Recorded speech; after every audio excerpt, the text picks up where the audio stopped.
একেবারে ব্রাইড সহ ৫টা মেকআপ করতে হলো।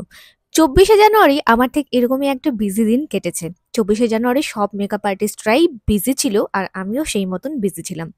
একটা ব্রাইড নিয়েছি এবং বাদবাকি বিভিন্ন জায়গা মিলে টোটাল ৫টা আমার পার্টি মেকআপ ছিল। তো চলো এবার শুরু করা যাক কোথায়, কিভাবে, কি করে কি কাজ করলাম। তো দুপুর ১২টার সময় আমি যাত্রা শুরু করি। যাত্রা শুরু করার সবার প্রথমেই পৌঁছে যাই দেবপ্রিয়াদের বাড়িতে এবং সেখানেই আমার দুটো সাজানো ছিল, দেবপ্রিয়া এবং তার বান্ধবী তানিয়া। তানিয়া আমার কাছে বহুবার সেজেছে কিন্তু দেবপ্রিয়া এবার আমার কাছে ১ম বার সাজছে। ওর বান্ধবীর বিয়ে বলে দুজন একসাথে একই বাড়িতে সাজা। তো ওর লুকটা দিয়েই ১ম এ আমি আমার ২৪শে জানুয়ারি ১ম কাজ শুরু করলাম। আর যেহেতু আমি পার ডে একটা করে ব্রাইড নেই, তাই আমার পার্টি মেকআপটা একটুখানি বেশি থাকে। যতটুকু টানতে পারি ততটুকুই করি। কারণ আমাকে আ লোকের বাড়ি গিয়ে সার্ভিসটা দিতে হয়। তো ১ম এ ওর মেকআপটা শুরু করেছি এবং মেকআপটা দেখো যে ওর লুকটা ছিল ভীষণ সফট অ্যান্ড সুইট একটা লুক।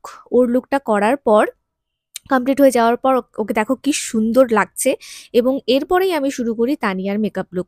তানিয়া একটা হলুদ রঙের শাড়ি পরেছে যেটা আমার ভীষণ ভালো লেগেছে আর ও বরাবরই খুব soft and sweet makeup look পছন্দ করে। তাই ওকে আমি এবারও ঠিক ওরকমই একটা সফট লুকে সাজিয়ে দিলাম এবং সাজানোর পর ওকেও দেখতে ভীষণ মিষ্টি লাগছিল।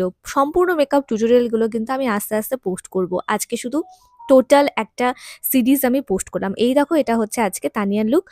সঙ্গে ট্রিপল টং এর হেয়ার স্টাইল সহ। এরপরে আমি চলে গেলাম আমার আজকের মেইন ওয়ার্ক মানে আমার ব্রাইডের বাড়িতে। যেটা ছিল দক্ষিণ খাগড়াবাড়ি ক্লাবের ওখানে। তো ওখানে গিয়ে পৌঁছে দেখলাম যে ও এক্কেবারে রেডি আছে।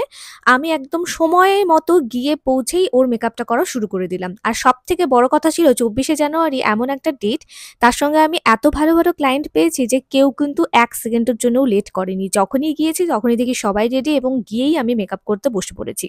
তো এই হচ্ছে ব্রাইডাল লুক আর এই হচ্ছে গোপার টোটাল ব্রাইডাল লুক। তোমরা দেখো যে কি সুন্দর মিষ্টি একটা লাল টুকটুকে ব্রাইড আমি সাজিয়েছি।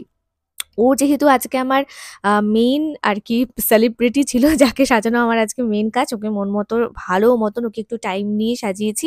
টাইম নিয়ে সাজানোর পরই আমি এই লুকটা কমপ্লিট করার পর এখানেই আমার আরেকটা পার্টি মেকআপ ছিল, সঙ্গে একটা হেয়ার স্টাইল ছিল। হেয়ার স্টাইলের ভিডিওটা করা পসিবল হয়নি। তো শুধুমাত্র ওর এই ব্রাইডাল লুকটা করার পর আমি নেহাকে বসালাম মেকআপ করতে। তোমরা আমার পেজে হয়তো নেহাকে অনেকবার দেখেছো অ্যাজ এ মডেল, কিন্তু আজকে ছিল ও আমার ক্লায়েন্ট। তো ওকে মিষ্টি করে সাজানোর দায়িত্বটা আমার যেহেতু ছিল আর ও একেবারেই আমার ছোট বোনের মতো। সবসময় ওকে সাজাই, মডেল হিসেবে ডাকি। তো আজকে ওর বাড়িতে আমি চলে গেছিলাম ওকে সাজানোর জন্য। তো অলওয়েজ সিম্পল লুকগুলোই পছন্দ করে।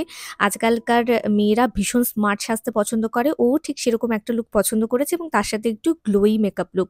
একটা জিমিচো শাড়ির সঙ্গে সাদা রঙের ব্লাউজে ভীষণ মিষ্টি লাগছিল কুন্দন জুয়েলারিতে নেহাকে। এই হচ্ছে নেহার ফুল অ্যান্ড ফাইনাল লুক।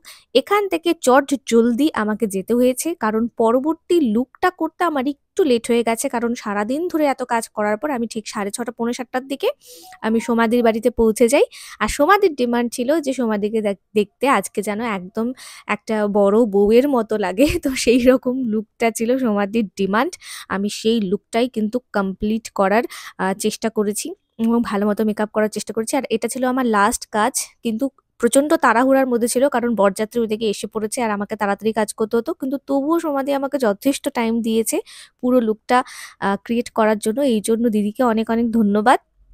তো তারপরে সমস্ত লুকটা অল্প করে দেখিয়ে দেওয়ার পর এবার তোমাদেরকে কমপ্লিট লুকটা দেখাই। এই হচ্ছে সোমাদের ফুল অ্যান্ড ফাইনাল লুক। খুব সুন্দর একটা কন্ট্রাস্ট, মানে যাকে বলে এত সুন্দর হলুদ ফুলগুলো লাগানোর পর এত সুন্দর লুকটা লাগছে। তো এই হচ্ছে আমার আজকে ৫টা মেকআপ। যদি তোমাদের ভালো লাগে তাহলে please do subscribe to my channel. আর প্রত্যেকটা লুকের আমি কিন্তু ডিটেইল ভিডিও খুব তাড়াতাড়ি দেবো।